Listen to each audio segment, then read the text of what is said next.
Carefully, sir, all of the friends, dear students, lovely students, we study the today topic, a glimpse of temperate zone region. We know about the regions. The regions denotes the climate, the weather, the life of the people, the grasslands, wildlife, and different types of topics in the region. हम जानते हैं और मानते भी हैं कि अगर किसी भी रीजन के बारे में, किसी भी क्षेत्र के बारे में हमको पढ़ना है तो उस वहाँ का हमको बहुत कुछ जानना होता है. We know different types of climate condition, different types of wildlife condition, life of the people, mode of living, believe, how types of people live in their region. हम बहुत तरह से वहाँ के लोगों को जानते हैं और पढ़ते हैं. ठीक है, तो सर इस चैप्टर में हमको क्या पढ़ना है? A glimpse of the temperate zone region. आप लोग पहले we study in previous chapter the glimpse of hot region and previous chapter we study the glimpse of cold region. मतलब इसका यही साफ मतलब है. There are three types of region. Region कितनी तरह से हम लोग जान सकते हैं?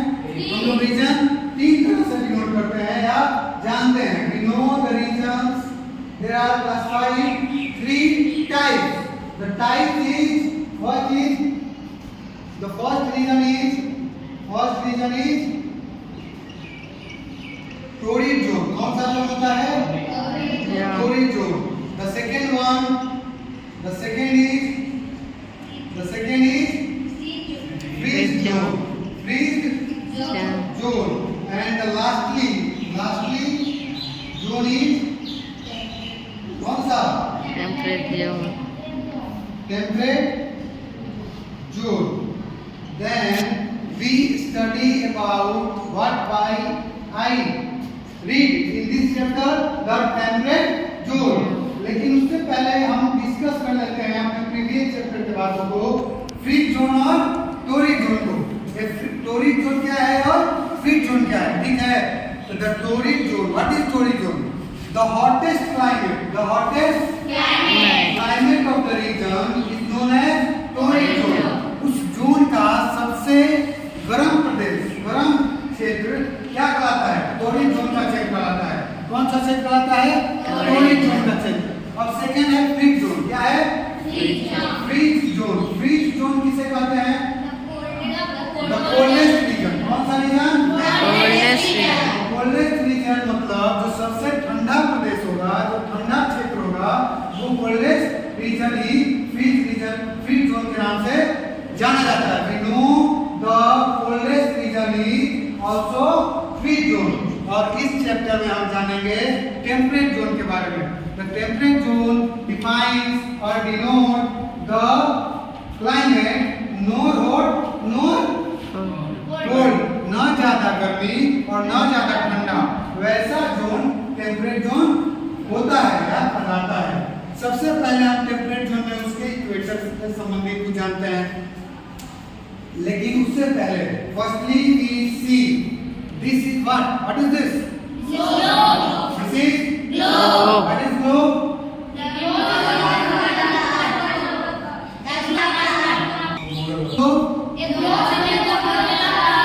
Globe is the model of the earth. Then what is this? The point, that two point, which name we call this? This point is known as axis. This point is known as axis.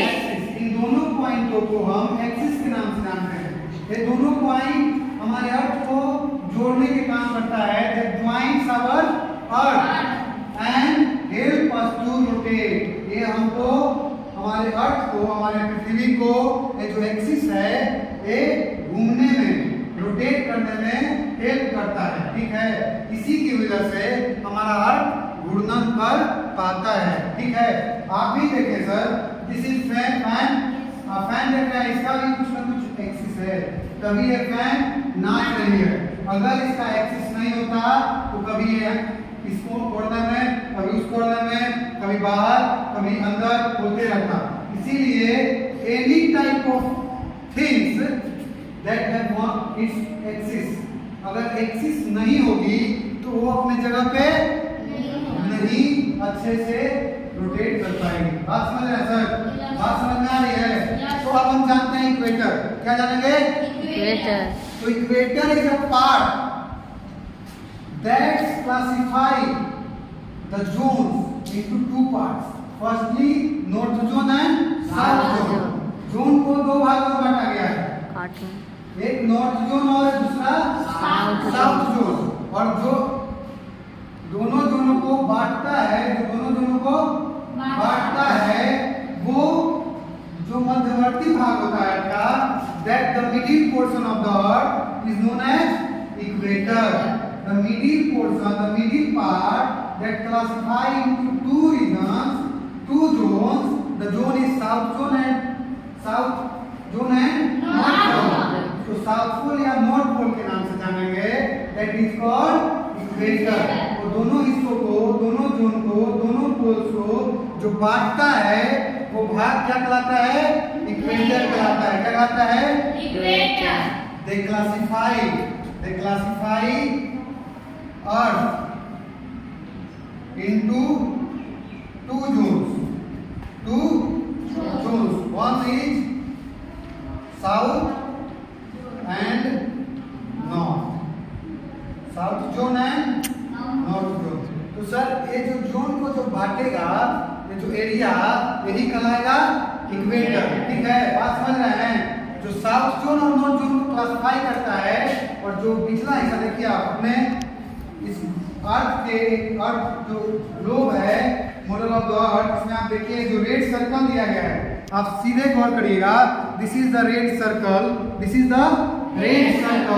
That's denote the equator, और equator समझ में आया sir? सभी को आ गया? All students clear the point? Next point है Jones reason, तो आप पहले जान गए।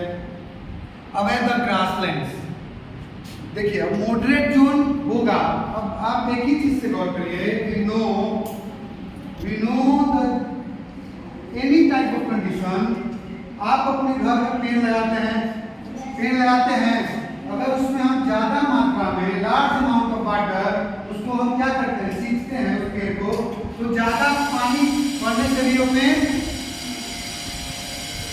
गल जाती है और गल के टूट जाती है, या उसमें पानी का मात्रा कम होने पर, उसमें ज्यादा दिन में पानी नहीं जाने से भी वो पेड़ क्या हो जाता है, सूख जाता है। तो सर ज्यादा वाटर भी नुकसानदायक है और कम वाटर भी। चलिए सर आपका बेल टाइमिंग ऑफ हो गया।